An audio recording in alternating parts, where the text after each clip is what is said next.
Today, we are going to be talking about college, the untold story. So, this is uh, this is sort of the story that often gets left out. My name is Mike Mochizuki, and really, before we dive into this too much, I thought it would be great to tell you guys a little bit about myself.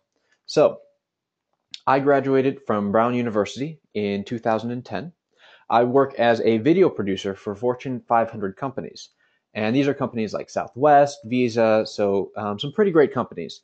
But in my spare time, what I really love to do is I love helping students get into elite schools and challenging, really competitive schools. And I've been doing this since 2010. So just because this question does come up sometimes afterwards, yes, that is my real hair.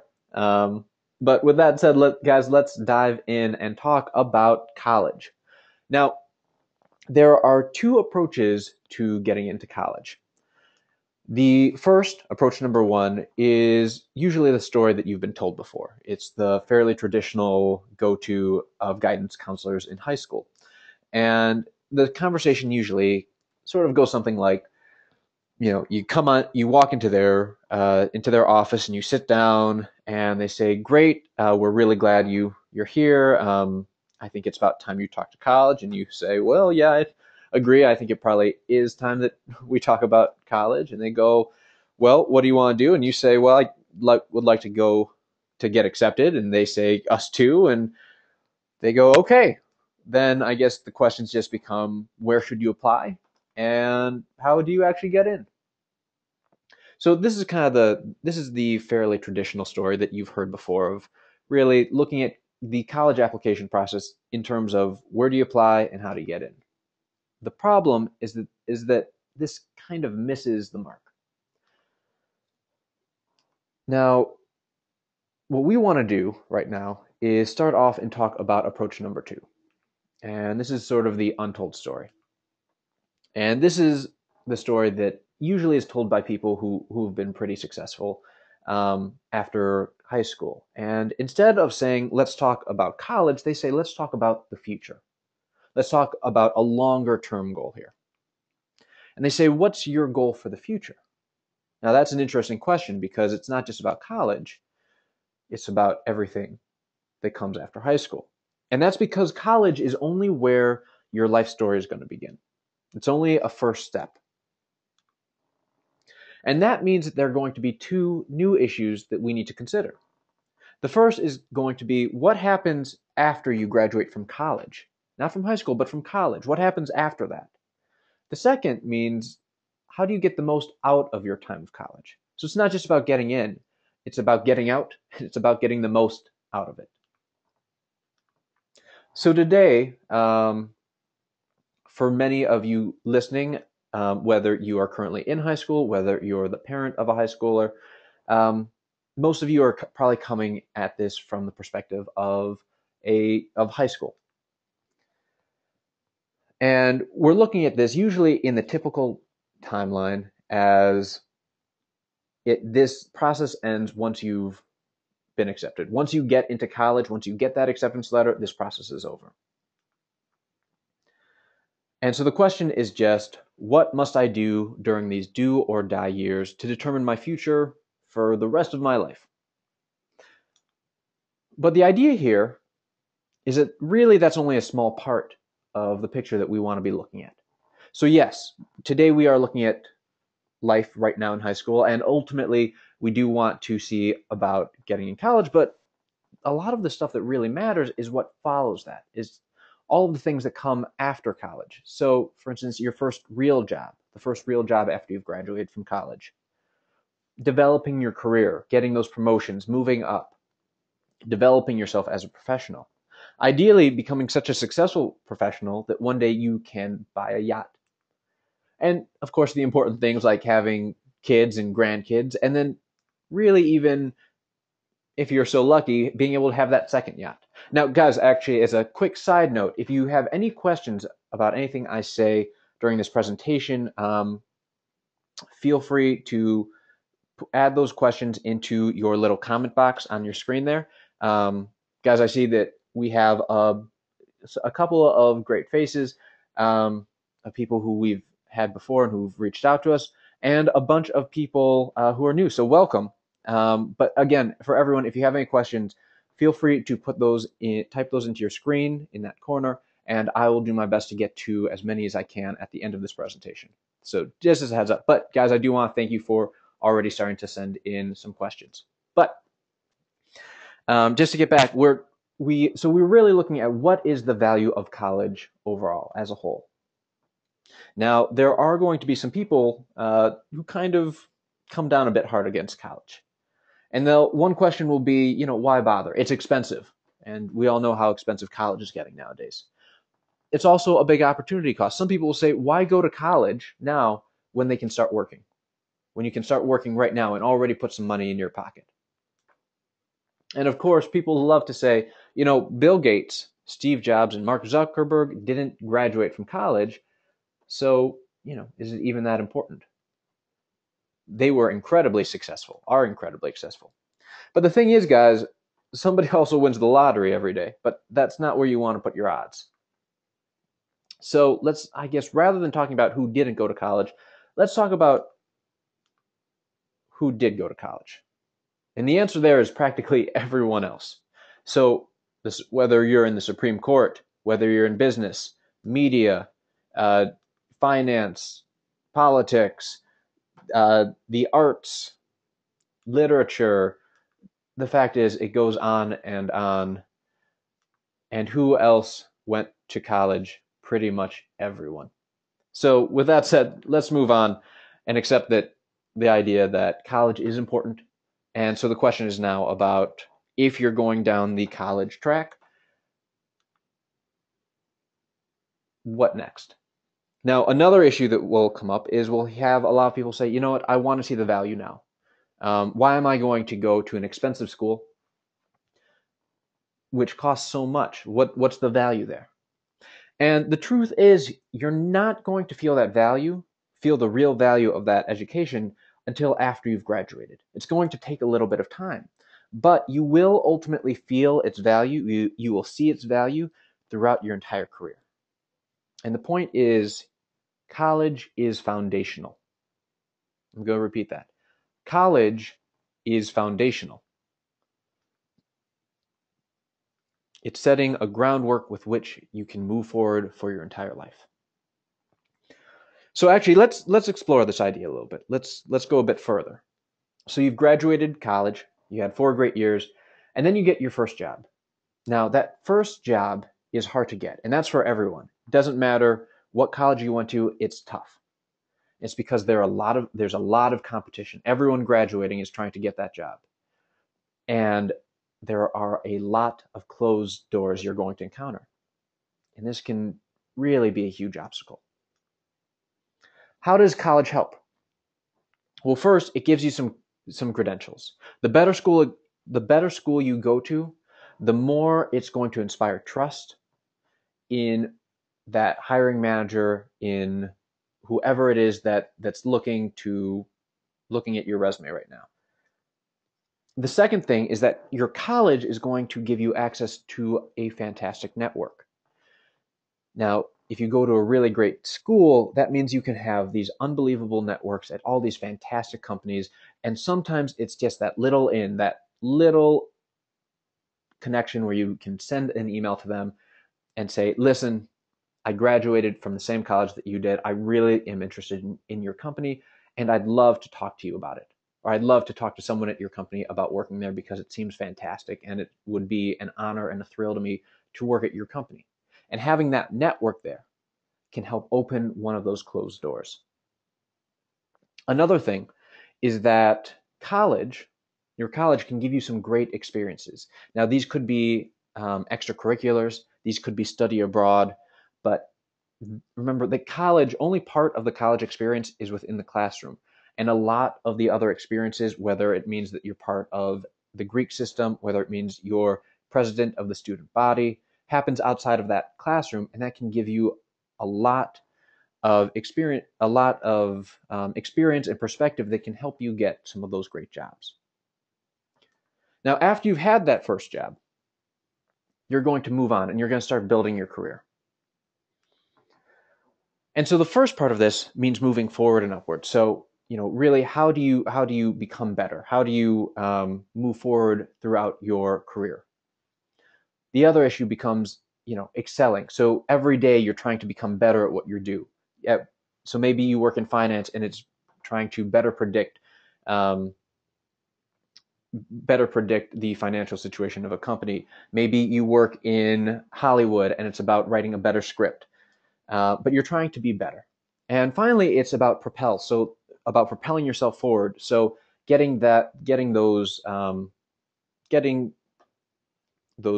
raises, getting those promotions, getting those better opportunities for a cooler project, and really again propelling yourself forward in your entire career.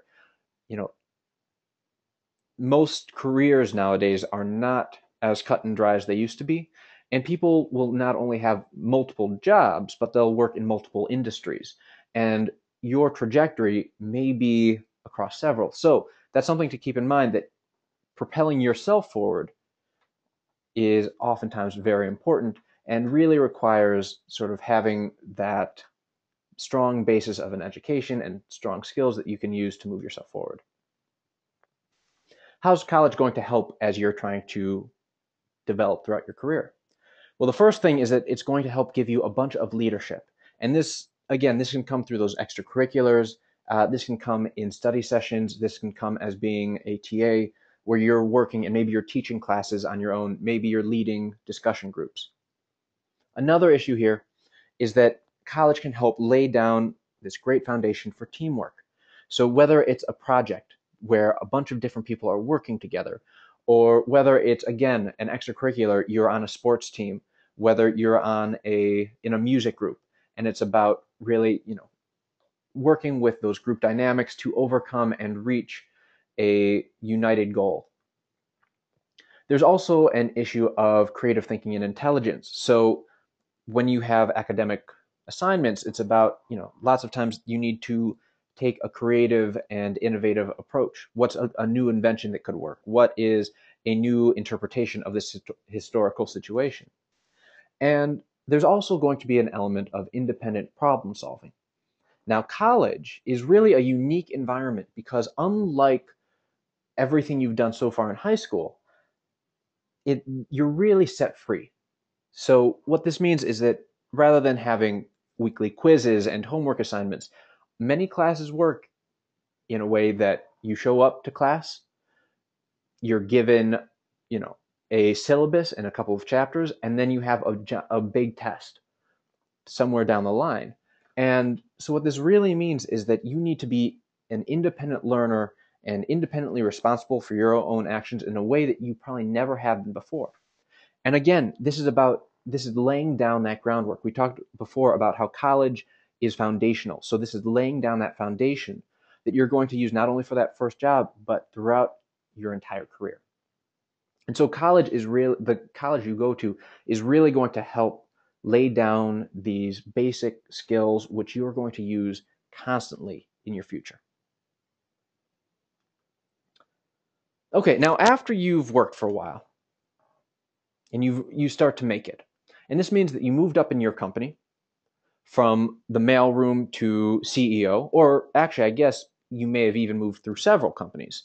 So, you go from being an analyst at company one to a executive analyst at company two to a vice president at company three to CEO again at company four. And regardless of which path you take, you've moved up. And now you're fairly established. You may even be so lucky as to have a pot belly, some kids, and a timeshare in Hilton Head. And the question becomes, where does college come in here? Does it still affect you? And realistically, it affects you much less in some ways. But you're still going to have these college networks. And what this means is you're going to have friends and peers, people who you work with. Maybe they're a few years younger than you, maybe a few years older, but you're still related to them and you still connect with them. Not to mention, you still have your friends, these close relationships that you made in college and you've kept your entire life. You're also probably going to have some younger proteges who reached out to you, much like the way that you reached out to someone older than you at one point, and said, I'm really interested in your industry. Could you maybe talk to me for a little bit, talk to me for 15 minutes. And so you create these connections. And at this point, really, the college that you went to has formed a part of your identity. It's really affected who you've become. And so really, the fact is here that the college you go to is not just 4 years of your life, it's really pretty formative in your entire lifetime. So having said that, the question becomes, how do you get the most out of this college? Now, the first thing is you want to take advantage of being there. And it's not enough to just enroll. It's not enough just to sign up, pay your tuition. And as the late Michael Jackson said, you've got to be there. So make sure that you're actually there. Make sure you're present and you're participating. A second way to really take advantage of college is to improve yourself. So this means really trying to get the most out of your education and really become the best you as possible. This means learning how to read critically, whether that is in a different language, whether it's from a different time period. It's really being able to analyze this text and take something out of it. It's also about writing persuasively, being able to convey your ideas. And oftentimes, it's not enough to just convey your idea and express what you're thinking. It's about doing it in a way that other people will accept, doing it in a way that's diplomatic. College is also important because it's such an amazing opportunity to learn and to listen from others. College may be one of the most, if not the most diverse environment you'll ever be in, because you're going to be dealing and interacting with people from all across the country, from all different backgrounds, with different ethnicities, different financial situations, and your ability to talk to these people, gain a little insight into their perspective, how they perceive things, and understand that is going to be incredibly useful in your lifetime. And all of this, hopefully, is provoking you in a way that's going to affect the way you think, and it's going to help you think a bit more smartly, a bit more intelligently. So how do you actually achieve that? The first thing is you want to take these cool, challenging classes, and I'm telling you, there are going to be a bunch at college. That's not me nerding out. It's just there are really some very cool classes in college. And once you take them, you want to do well. You want to put in that time, put in that study time, really try and do great in those. Because it's not just about the grade, it's about learning. It's about actually absorbing that information. Another thing to improving yourself is surrounding yourself with smart people. Smart people. These are professors. These are friends. These are visiting lecturers on campus. Learn at every opportunity possible. And so whether there's a discussion event, whether there's a politician, whether there's a performer, whether there is a Nobel laureate who's coming to speak on an issue, go to those, attend. Again, remember what Michael Jackson said, you got to be there. So it's not enough to just know that occurred on your campus. You want to actually go there and listen and hear these different perspectives and opinions from some of the most brilliant people you'll find. And again, this gets back to that last page about being open-minded. You want to be willing to change your ideas. It's a lot easier to say than it is to do, but there's not much value to absorbing and hearing all of these different perspectives if you're completely held on to your own beliefs. So be willing to change your ideas. Another way to get the most out of college is trying to find yourself. I know this sounds a bit cliche, but it's about really figuring out what is it that you like and what is it that you dislike. A lot of adults out there don't like their jobs.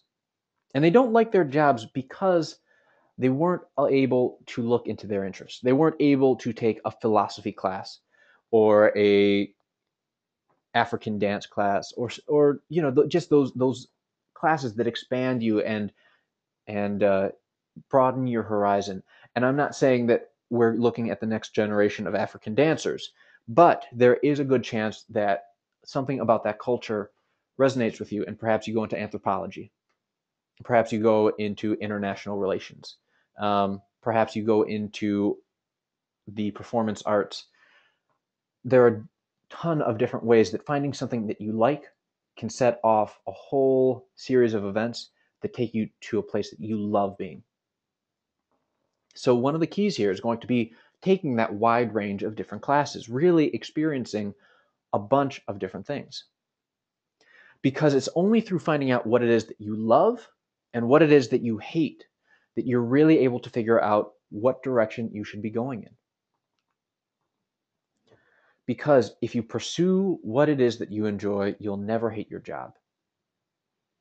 There was I had a professor once who said, if you do something that you really like to do, you'll get opportunities to do more things that you really like to do. If you do something that you hate, you'll get more opportunities to do something that you hate. So again, college is a fantastic opportunity to try taking that computer science program, that computer science class. Figure out if you think that's the coolest thing ever and you want to create the next Google, or if you think it's really boring and you'd rather just pursue medicine. Either way, it's going to be good, but you just need to figure out what it is that works right for you. The next trick to really getting the most out of college is immersing yourself. And again, I mentioned this earlier, but remember, the most important classroom is outside of the classes. So what this means is sometimes you need to stop doing stuff and just hang out. I know it doesn't sound like the worst assignment in the world, but there's something about just spending that time with your friends and your peers at the middle of the night on the quad or on the main green. It's actually really important. It's really formative in who you are, and it's actually pretty essential to becoming successful later in life. Because this is the social classroom, and this is giving you those skills that's going to help you get that job in that interview, or sign that client, or get that promotion. And they're the skills that there aren't classes. It's rare to find a class dedicated to it, but these skills are incredibly important. And if you don't have those skills, you are going to lose out to the kid who does have them at every single opportunity. So what have we concluded? 1, college is very important. It's only 4 years of your life. In terms of a fraction, it's minuscule, but it's incredibly important. 2, the best way to handle it is to dive in. Dive in, take charge, do everything you can, and really take advantage of it academically, socially, personally, professionally. Because this is going to pay off in the short term for that first job, as well as for the long term when you're trying to decide which yacht to take for a spin today. Great. Guys, by the way, thank you guys for sending in these questions. Really great ones. Keep them coming. I'll do my best to get to as many as possible. But thanks again for sending those in. Cool. So now that we've talked about that, now that we've looked at the big picture, now that we've looked at your first job, your career development, your retirement, and we've seen all of that, this is when, having looked at your entire future, we can focus in on college, on getting into college. This is when we can look at that other stuff. So the first question is, where should you go to college? So keeping in mind the idea that you want to go someplace where you can get that first job, where you have those great connections. You want to go where you're going to get the most out of college during and after it. So this means getting a good brand name. Now, there's a whole conversation to be had on whether that's right or not, about having a brand name, and what its implications are, and the history of it, and the politics, the socioeconomic implications. Totally. We're not going to have that conversation right now, because unfortunately, the reality is that a brand name still affects things. Doesn't matter what that guy studied at Harvard or Princeton or Yale or Oxford or Cambridge or Stanford. When they say that name, that they went there, people listen. Again, we're not going to get into that conversation of whether it's right or not. The fact is, it's a element that exists. And so getting a good brand name still means a lot. The second issue here is surrounding yourself with talent. So you want to go to a college where you're going to surround yourself with talent. Now, talent means a couple of things. Talent means being surrounded by talented peers. So this is surrounding yourself with other students who are also going to do great things. Now, this is incredibly important because when you surround yourself with talented peers, 5 years, 10 years down the line, when you're working in your field and you're looking for that connection, that contact in maybe it's Wall Street, maybe it's the White House, maybe it's Hollywood, you're going to have those connections because you went to college with those people. And I'm not saying that this is a sort of secret handshake, you're part of the club. That's not the way it works, really. The way it really works is when you call your friend at the White House, they're not taking your call because you went to the same school. They're taking your call because you're friends and they like you and they want to help you out. But when you go to a great school, the people that you become friends with are also really intelligent, driven people. And so they end up going off to do these really cool, great things. And so that's a really important element of where you're looking to go to school. So surround yourself with talent. Again, now one version of that is peers. Another version of that is professors. It means having incredibly brilliant professors who can talk to you, who are connected in their industry. So when you say, you know what, I'm really interested in consulting, they say, you know what, I know someone you should talk to. Or, oh, that's a really cool idea. You know what, there was I sit on a board for this company. Let me have you talk to the founders. So being connected with those talented professors is incredibly important. And again, part of this talent also means when people come to campus, when they're visitors, whether these are recruiters, whether they're lecturers, whether they're performers, again, you're surrounding yourself and you're giving yourself opportunities to interact with incredibly talented people who will help you out in the short and long term. So, what does all this mean when we talk about where you should go to college? Go to the best school you can get into.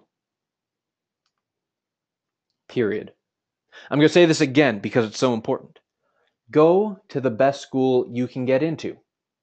Now, I know that this somewhat flies in the face of a lot of the hype that we hear nowadays, because we hear so much about fit, about faculty to student ratio. Shouldn't we know about that? Or the location, or the class size. How large is the class? Is it 100 kids in the class? Is it 50 kids in the class? Is it 5 kids in the class? What's the exact ratio in terms of professors teaching classes versus TAs teaching the classes? And is there a program it's particularly strong in? And I'm here to say, we don't worry about that. What we care about right now is go to the best school you can get into. Why? College is about developing yourself for the future, not for who you are right now. It's not about picking the perfect place for you today. It's about preparing you for the rest of your life. And even in these 4 years, I know it's only 4 years, but the fact is, we said before, they're important. And it's not just because of how formative they are, it's because of how much you change too. You're going to change. The things that interest you junior or senior year of high school are going to be very different than the things that interest you junior or senior year of college. And you want to go to a school that's going to prepare you best for the rest of your life. Great. So now we know where you want to go to college. So now the question is, how do you get into that college? So what we're going to do right now is we're going to cover 6 tips to a great application. Number 1, getting good numbers. Now, these numbers, your GPA, your SAT, There's a lot of pressure put on them. And I want you guys to look at this again. Notice it says good numbers, not great numbers, not perfect numbers. It says good numbers. What that means is, for instance, on the SATs. SATs are out of 2,400. If you're looking at the Ivy Leagues, you want to look at a 2,100 plus. Anything over 2,100, you're probably fine. And what I mean by that is a 2,100 shows academically you can compete. You're strong enough, you'll hold your own. Same with your GPA.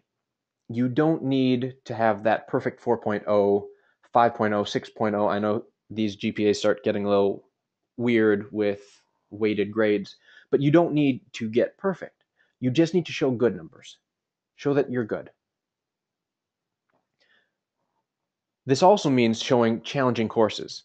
Now, the reason that this follows is because there are some people who think it's far better on colleges to show that you got an A in a very easy class than that you got a B in a hard class. And this isn't what colleges want to see. Colleges want to see that you are challenging yourself. They'd much rather see that you're pushing yourself, that you gave everything you had to calculus AB or BC, and you got a B plus. They'd like that so much better because that gives them a sense of who you are. It shows that you're going to work hard, that you're going to challenge yourself. You're not just going to take the easy class because they know that the next level down probably would have meant that you did your homework in about 15 minutes and then you were watching some TV. And they don't want to see that. They want to see that you're trying hard, that you're sweating. And again, that's part of the reason that tip number 1 was good numbers. You don't need that perfect A in every class. A couple Bs is not the end of the world by any means. They just want to see that you're challenging yourself. 3, engaging with your clubs. Now, part of the reason that we spent this time just talking about your numbers in your classes is because it's only part of your application. And the real danger here, the real danger when it comes to getting ready for your application and preparing it, is that if you spend too much time working on your numbers, working on your grades, working on your classes, it prevents you from developing the other parts of your application that are important. So if you right now, let's say, remember SAT, or even let's talk about the ACT. ACT is out of 36. If you're at a 35 right now, you're 1 point away from a perfect ACT, and you're studying, you're going to take it again because you really, really want that 36, you're wasting your time. And all of that energy and time that you're investing right now into studying for the ACT would be far better invested in engaging with your clubs a little bit more. Now, what do we mean by engage with your clubs? What we mean is that we don't want you to just sign up. So that when they look at your extracurricular activities, it says you were involved in 17 different clubs and your role was participant. You showed up. They don't want to see that. They want to see that you became the leader, that you took a role and you changed the group. That in 15 years, 20 years, when people talk about your debate society or your student council or your choir or your sports team, they will look back and they'll go, you know what, we're pretty good, but we'll never be quite as good as we were that year when what's his name was in charge of everything. That's what they want. That's what colleges want to see. I know I talked to one student who he joined his debate team, and when he joined, they were 34th in the state. It was nothing that great. But he worked with them and he worked with them and he worked with them, and he really put in all that extra effort to change the group. And as a result, they ended up being 7th in the country. Now, again, not first. This is not a complete Hollywood ending. They didn't get that giant gold trophy, but the strides that they made, the improvements that they made were tremendous. And it was because of what he'd done. He hadn't just shown up and put in his time. He'd really made a difference. So that's what you want to look at doing. It's really about depth over breadth. So far better to be deeply involved in 2 clubs then be slightly involved with 10. Okay, tip number 4 to a great application: having a really strong essay. A strong essay means, well, I guess let's start this way. If they ask, if the essay prompt says, talk about somebody who has inspired you, and you start writing about JFK or Mother Teresa or Martin Luther King or Oprah, you're making a terrible, terrible mistake. Because the admissions committee doesn't want to read that. They want to read something that's unique, something that shows who you are. They want to see your personality. So a great essay is going to show who you are. It's going to take a risk. So it's not just going to do something safe, like JFK, like Martin Luther King. It's going to say, something that catches their attention. For instance, there could be an essay that starts off and says, when I was 14, I realized that I hated my sister. Now, right away, that admissions committee's member, their attention has been gotten. We have their attention. He hates his sister. Where are we going with this? I don't know, but we want to keep reading. Now, ultimately, this essay may end up saying, really, I realized how much, I love her, and something about how much I have always admired her and want to be with her, and really want to be like her, but as a result, it puts a lot of pressure on me, and so there are times when I feel like I hate her, and that could be the spin on it. But the idea is that it's something personal, it's something honest. We're really getting a sense of who this candidate is, and it's getting our attention. It's taking a risk. The 5th tip is acing the interview. So now the interviews are not an end-all be-all situation. There are going to be some people who do give a great interview and they don't get accepted. Other people who give a terrible interview and they are accepted. So it's not the deciding factor, but if you can have something work in your favor rather than against it, you may as well have that happen. So work on that interview. If you need to practice with somebody, sometimes just being forced to sit down, look someone in the eye and answer the question, why do you want to go to that school, can already help you start formulating those answers so that you don't look like a deer in headlights when they ask you, oh, why do you want to go to this school that you've applied to already and sent in an essay? And you go, ooh. So practice these interviews. Make sure that when you talk to them, it's personable and it's relaxed and it doesn't seem like you're reading off cue cards. It seems normal. Finally, the 6th tip to having a great application is to get passionate letters of recommendation.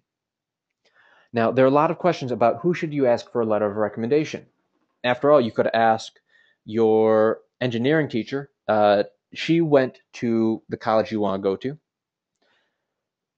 but you don't have a great relationship with her and she doesn't really even like you that much, but she did go to that school that you want to. And engineering sounds very smart.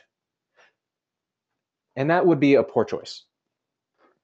You want to have someone write you a letter of recommendation who, when you say, would you write me this letter of recommendation, they go, I would be honored to. I would be delighted to. I think the world of you, and I hope you get into whatever school you're applying to because I think you're going to do something great. That's somebody you want to have write your letter of recommendation. It doesn't matter if they're the band teacher, the theater teacher, the math teacher, the gym teacher. If they really believe in you and they're going to write something powerful, that's great. That's who you want to write your letter of recommendation. And actually, we're going to tell you guys 2 more critical things. And these are perhaps the 2 most important ingredients into a great application. The first is confidence. Again, part of this is about taking risk, being bold. With your essay, we talked about, it's showing that you have the confidence to start your essay off by saying, I hate my sister.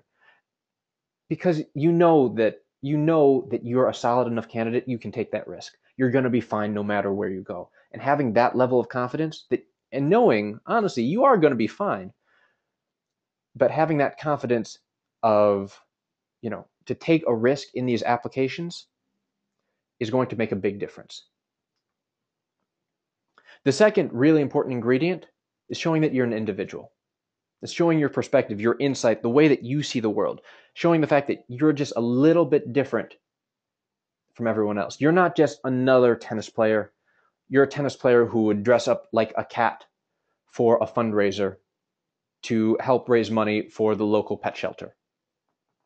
So you have a different side to you. You have your own personality. We want to show that, because that way, when the admissions committee members are looking back over the day and they go, who do we want to take in? And somebody says, oh, what about the tennis player? And they go, which of the 50, 100 that we read today? And they go, the tennis player that dressed up like a cat for a community raiser. And they go, oh yeah, she's awesome. Yeah, I definitely remember her. She's going to add something really cool to our school. We want to bring her. So again, guys, the big takeaway here is confidence and individuality. And above all, remember this: college is a tool to get you to the future. It's one step. All of these things about where to go, about how to get in, all of it is meant to get you past college. College is just one step. Okay. So great, guys. We're going to talk about a couple of final thoughts, sort of big picture ideas. Remember, first, and this is the biggest takeaway from today, college is not the end game. College is not the end game. Think big picture. Think about your entire future. Which college is going to help you the most overall? Help you get through into that field, get you your first job, but also get you those promotions. And again, we talked about this a bit earlier. It's not fair. It's not right, but there is a lot of weight to going to a certain type of school. And that can make a big difference whether you're in medicine, whether you're in law, whether you're in business, whether you're in entertainment. And sometimes it's that little thing that gets you that conversation, gets you that interview, gets you that phone call that makes all the difference. 2, surround yourself with a lot of talent. Surround yourself with talent. This talent is, again, it's both the professors that you're taking classes with, it's also the friends that you're making, because that's going to not only rub off on you, it's going to and affect the way that you see the world, the way that you interact with the world, the way that you challenge yourself, but it's also going to come in so useful as you're moving forwards in life. And all of this comes down to the idea of go to the best school you can get into. Don't worry about fit. Go to the best school you can get into. It's going to help you for the rest of your life. If you have any questions here, talk to folks who've already gone through this process. So talk to your uncles, talk to your neighbors, talk to your aunts and your family members, talk to people who've gone through this process, talk to experts, and really, get their insight into this process if you need help, if you want to learn more about a school. Okay, guys, I hope that was useful. Just to give you guys a little bit of information, I know some of you already reached out to us beforehand, and so this is just to give you guys a little background on Admissionado, the company that I work for. Admissionado was started by two Brown alum, Raj and John, who were best friends. And after they graduated from college, John went to Harvard Business School. Raj went out to LA, and he was in the USC's film program, which is the equivalent to Harvard's business school for the motion picture industry. And so they both were really at the top of their fields on opposite sides of the country. And after they'd worked in their fields for a while, they started missing each other and working with each other. So they reached out and they decided to start up Admissionado. And it was a really pretty cool combination, because John brought together all of this business savvy and insight, and Raj brought this tremendous ability to tell stories, which so much of an application really becomes telling who you are. It's how do you write that essay that's engaging and gets your attention, but also tells us who you are, it's also grounded. And Raj was incredibly talented at that. And so between the two of them, Admissionado just started to take off incredibly quickly. And so it now has over 75 people, 75 employees all over the country and all over the world. And so far we've been working with a ton of students, and we've really developed this incredible network and incredible understanding of the application process and the little tips and tricks that sometimes aren't published. And it really, it's honestly, it's an incredibly rewarding company because you're able to help students achieve their dreams and help get them ready for the rest of their future.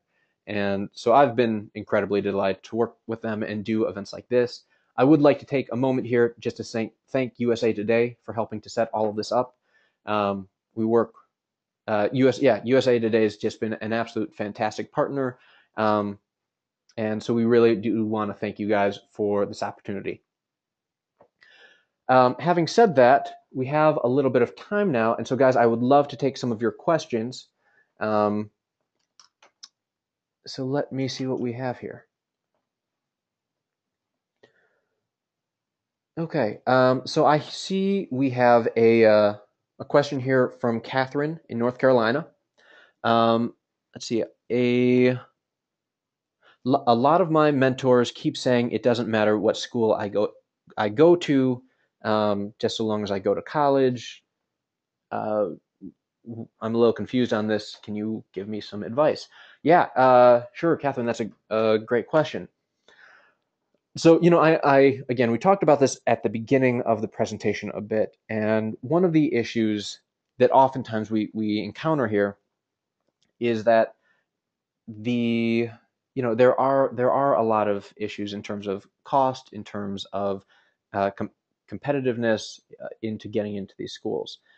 But the college that you go to, even though it's only 4 years, maybe 5, is quantitatively a fairly short amount of time in your life.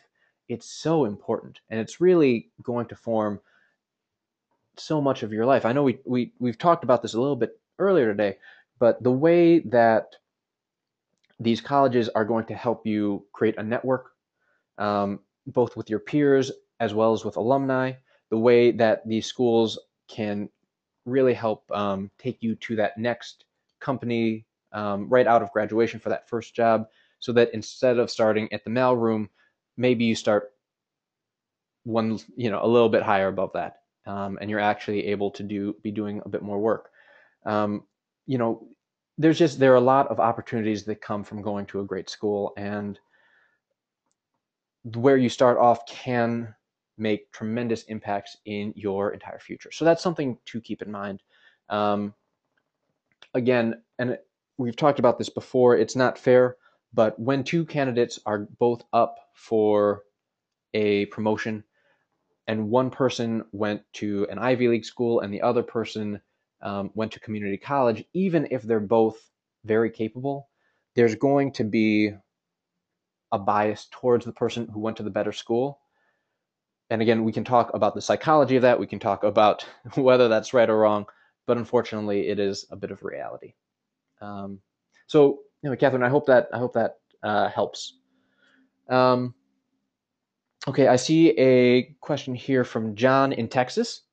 John, the question says, are there any specific organizations I should be joining in high school for college? Yeah, John, this is a great question. Yeah, are there any specific extracurriculars that you want to get involved with that colleges are particularly interested in? So the simple answer is no. There are no specific organizations that are going to give you an advantage. However, having said that, the caveat there, the fine print, is you want to be involved in activities that you actually care about. Because when you join activities that you don't care about, that you're just doing because you think it'll look good on your transcript, on your application, it actually shows through. And this gets back to the idea we were talking about before about depth versus breadth. And the idea that it's far better to be involved in a couple of organizations that you're really deeply involved with, as opposed to those organizations that you're basically just signing up for. And part of the reason is because if you're involved in an organization that you really care about, that you really enjoy, when you need to put in that extra hour of time, you need to show up an hour early to help make sure everything runs smoothly. If it's for an organization that you really like, that you really care about, you're going to be happy to do it. In fact, you're probably not even going to think about, you know, the responsibility of it. It's just, this needs to happen, and I want to make sure this goes smoothly. I want to make sure our concert goes well, that our fundraiser goes well, that our event goes well. So we need to get here to make that happen. And you'll go and you'll put in that extra effort and you'll make things really happen. If, on the other hand, you don't really care about that organization and you're just doing it because you just want it on your transcript, what happens is you go, you know what, things will probably be fine, and I don't really need to put in that extra time, or I don't think I'm going to reach out to that other organization and see if we can partner and do anything. I think things are probably good enough as they are. And as a result, what happens is that you start to pretty much just participate. You just show up, and it shows on your description of what you did with that activity. And so what that really ends up doing is it starts becoming a waste of your time. It's not an activity that you're really involved with and you're engaging with. And that's the type of activity that you actually do want to participate in. So you want to find an activity that you are engaging with, that you are participating in, and that you're really going to grind deep with. So John, I hope that helps. I see a question here from Julia in Seattle. Hey, Julia. How important is it that I know what I want to do for a job? Julia, that's a great question. And I know a lot of students probably feel very similar. And in fact, if it's of any comfort, there are a lot of college students that feel very similar to that, of not knowing what you want to do. And it's totally okay. Colleges understand you're 17, 18. You may not know entirely what you want to do, and that's okay. Some people, there are always those people who just since the time they were in the 5th grade, they knew what they wanted to do. They knew what interested them. They knew what they wanted to do for their career, and that's great. What you want to do is, rather than focusing on what job you want to do, focus on what your passions are. What do you care about? So maybe it's helping people. Now that could end up maybe you'll end up going into medicine. Maybe you'll end up going into nonprofits. Maybe you'll end up going into law. A bunch of different opportunities. But if you know that you love helping people, and maybe even you can go dive into that a bit more. So you love helping people one-on-one. Great. Now we know it's probably not policy. It's probably really on the ground one-on-one interactions. Great. You love helping people one-on-one. Can we go a little bit deeper? How do you like helping people? Well, you like helping them when they're in pain. Oh, okay. So now we're probably looking at something in the medical field. Or you really like helping people if they're in a bad financial situation. Okay, so now maybe we're looking at some sort of personal finance, some sort of community nonprofit, something like that. So really focus on what your passions are, what you enjoy doing, over what you feel like your job is going to be. And again, we said this before, people change a tremendous amount of time while they're in colleges. Most colleges, unless you are at like the engineering school or the business school, it's pretty easy to change majors. And even if you are at the business school or the engineering school, lots of people transfer to the arts and sciences college all the time. It's not unusual by any means.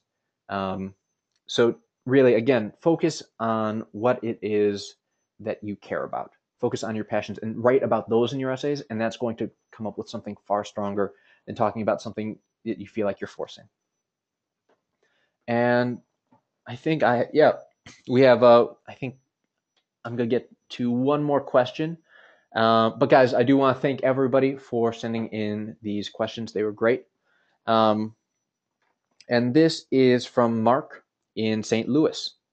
So Mark asks, Mark says, I haven't been that involved in community service. Should I join now, even though I'm a senior? Yeah, so the old community service issue. This, Marcus, again, you find yourself with a lot of company. A lot of applications will kind of break down your activities and say, what are your athletics, what are your extracurriculars, what are your academics, and finally, what are your community service activities. And for those of you who are seniors or juniors and feel like you're kind of picking this up at the last minute just for your college admissions, well, your gut's probably telling you correctly. That is why you're doing it. And the admissions committee is going to read into that pretty easily and see that also that's why you only have been involved in this activity for 2 months or 4 months or maybe a year. And it's not going to mean as much as something that you were doing since you were 7.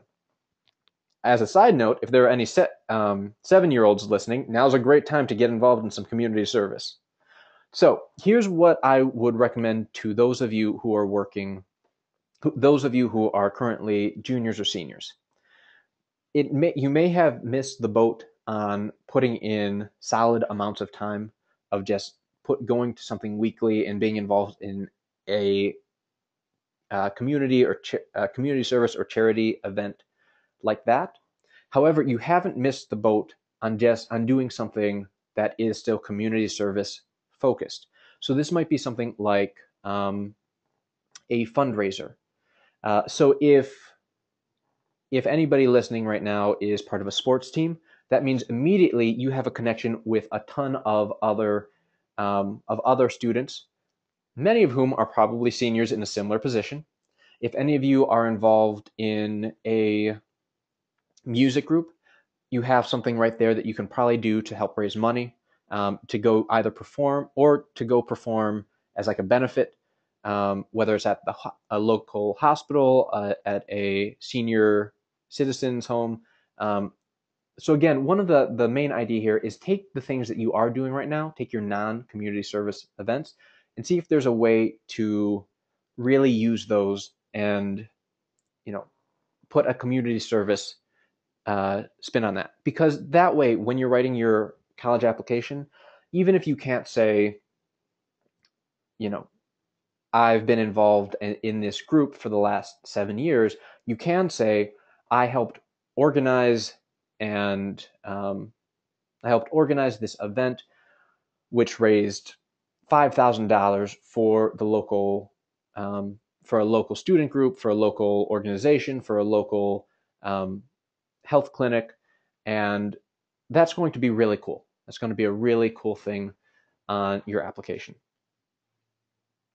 Okay, with that said, we are going to call it. If you guys do have any questions, whether it's on this, whether it's on something else, feel free, send us an email. We're more than happy to help however we can at info@admissionado.com. We also have our phone number there, 312-278-1004. We are international, so that is US. If you are international, just shoot us an email. You can also jump in on our website and see our phone number there. But I do hope this has been helpful, guys. Thank you so much for taking the time and coming out. And again, if there are any questions that we weren't able to answer now, or that you would still like to answer and you just realized, shoot us an email now, and we will be more than happy to answer that. Okay, guys, thank you so much and have a great night.